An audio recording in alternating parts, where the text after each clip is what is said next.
All I showed was proof that the truck was insured, registered. All right, I'm not gonna deal with it. All right, let's set a trial date. Set a trial date. I'm trying to get this dismissed. This is literally holding me back right now. You get it dismissed on the date of trial. Date of trial. Nice. Thanks for. No, I see clear as day why I'm not getting the same courtesy. Your name is Sean Perkins. Yeah. Okay. That's the last time I checked. Yeah. Okay, I get it. Mr. Gubin. I don't need to hear it. I don't need to hear the blabby blab. Just stop talking to me. I was just gonna ask, did you want to go in a breakout room? What is a breakout room? I showed all my proof. I showed all the proof. I showed the proof, Mr. Sean Perkins. What is it? Is it my? What is it? My complexion? Have a good day, Mr. Have a good it's day, my Mr. complexion, isn't it, buddy? Have a good day, Mr. Uneducated Judge. Have a good day, Mr. Gubin. You keep on talking. How are you even a judge? I'm gonna hold you in contempt, okay? And we're gonna give you some jail time, okay? What a clown. You done? Anything else? Are you Anything done? else, pal? All right. I'm gonna hold him in contempt. I'm gonna give him 30 days Wayne County Jail, all right? Wow. This courtroom went from calm to chaos in seconds. You can literally feel the tension. The defendant completely loses control, accusing the judge of bias, interrupting nonstop and then dropping that line. It's my complexion, isn't it? That's where everything crosses the line. The judge tries to stay composed. But once you call a judge uneducated and refuse to stop, there's only one direction this goes. Contempt of court. And yes, 30 days in jail. That's what happens when anger replaces reason in front of the bench. Yes, Judge, good morning. And who are you here on? I am here on Joshua Gubin. All right. He has not showed. He needs. I told him to be here in person today, and he has not showed. Not neither. Oh, I think he is here. He is here. Okay. So here's the deal. It's nothing really to talk about with Mr. Gubin. I told him to come in. I said I gave him 30-day Wayne County Jail for contempt last year. I see him hold up a child. His child, he didn't come down. So again, he continues to defy orders of the court, and we just don't have much to talk about. Well, Judge, I understand that may be the court's position as it relates to this matter. May I have just 1 second?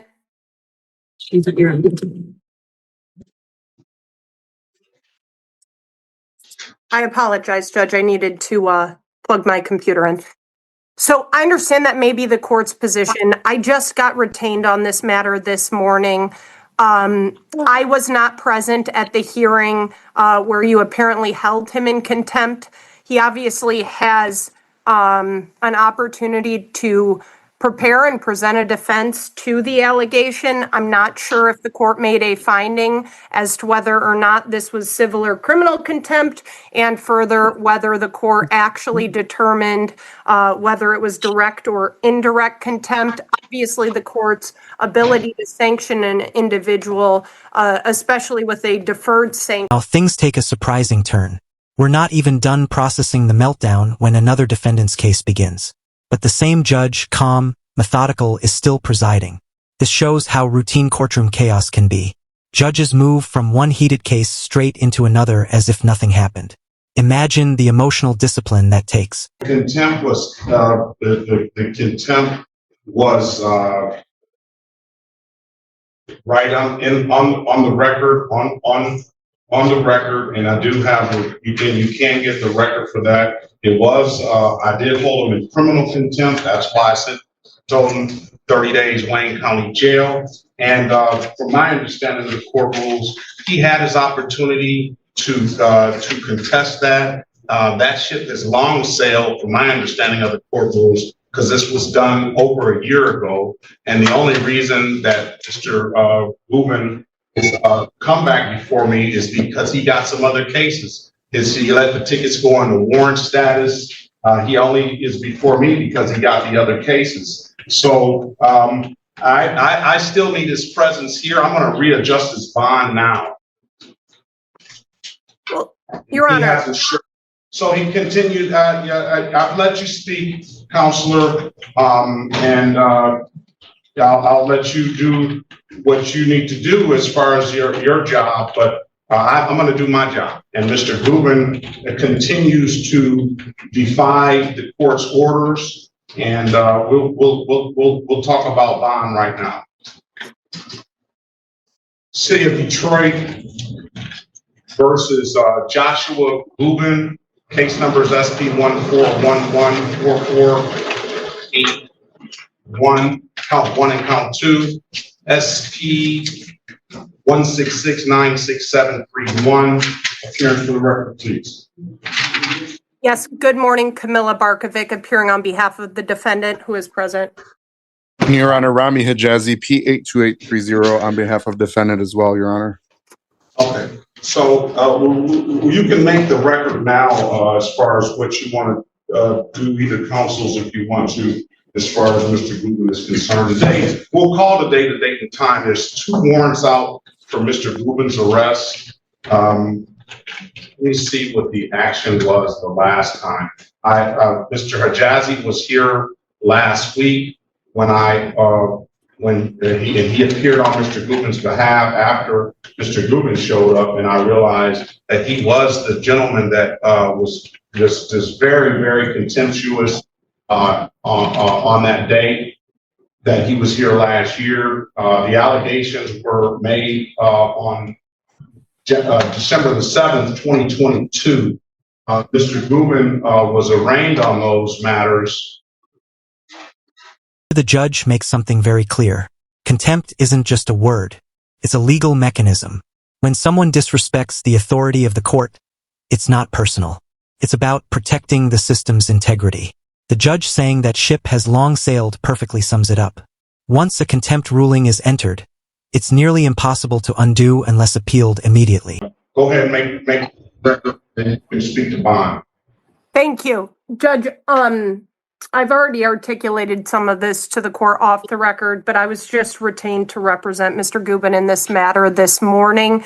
I am asking for an adjournment of today's hearing so that I may obtain a copy of the transcript of the hearing that was held where you apparently held Mr. Gubin in contempt. He does have a right to counsel in any contempt situation. In addition, he does have a due process right to obtain an accurate transcript of the hearing. I would like to obviously obtain all relevant information and then address this matter appropriately. I'm asking that you take no action today and give me the opportunity that I am requesting on behalf of my client. And if you'd like me to transition into the bond issue, I am happy to do that as well. I'll let you go ahead with bond. Thank you. Your Honor, it is my understanding that mere traffic matters are pending before the court, at least one civil infraction, and I believe a no insurance misdemeanor. These incidents date back to 2022 based on my review of the Register of Actions. He has appeared in connection with this matter, which the court has noted. Apparently, he was here last week, and you may have recognized him. But the point of the matter is, I've known Mr. Gubin for a while. He always appears as required and as instructed. I understand that the court may have a difference of opinion as it relates to that, but I would attest to that. He is a lifelong Michigan resident. He has extremely strong family support. He is a father. He has minor children, actually, one of which is visible on the Zoom as we currently Listen to this attorney. Calm, professional, logical, total contrast to the chaos we saw earlier. This is how you fight in court with facts, not feelings. He's doing exactly what good counsel does, protecting rights, ensuring due process, and reminding the court that even contempt defendants deserve fairness. Upon conviction of the only misdemeanor with which he presently stands charged, his maximum sentencing exposure is minimal. He is obviously presumed innocent at this point in time. And for all of those reasons, Judge, in addition to other reasons, such as his lack of any significant or substantial criminal history, which is a factor that the court shall consider when it sets bond, I believe a personal is warranted. And retaliation. This part hits different. The lawyer humanizes his client, father, business owner, lifelong resident. It's a reminder that defendants are people, not just case numbers. You can see the defense trying to shift the judge's perception from rule breaker to responsible man with a family. Very well. Bond is going to be set at $2,500 cash. I still, the order of Mr. Gubin still showing up because despite what you've articulated on the record, Ms. Bachowicz, I we put the warrant out for Mr. Gubin's arrest a long time ago. He was supposed to be in person here today. He's not. He also has an assault and battery case that he has a warrant out for his arrest for as well. So he showed the court and demonstrated to the court that he has not only with this court, but with the other courts and other judges in this courthouse that he has a failure to appear or something. So bond is $2,500 cash, and it's still ordered that Mr. Gubin show up in person to the court for the conviction hearing, and we will address and you can appeal the matter to a higher authority if that's what your client chooses to do. So, Your Honor, I have a comment as it relates to a cash bond. I'm asking that the court impose a cash or surety bond. My interpretation of the court rules as it relates to bond and statutory authority allow the defendant to elect whether he posts a surety or posts a cash bond. And my position is the court cannot outright prohibit a surety. So I'd ask for the addition of a surety provision. The court has made its ruling, Counselor. You can take it to a higher authority. Thank you. And finally, the judge rules $2,500 cash bond, no shy option. Firm, unmoved. This is where the courtroom reality kicks in. Judges balance mercy with control.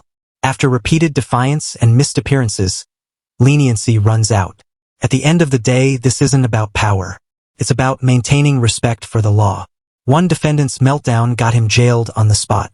Another's composed defense still couldn't change the outcome. Two cases, same courtroom, one message.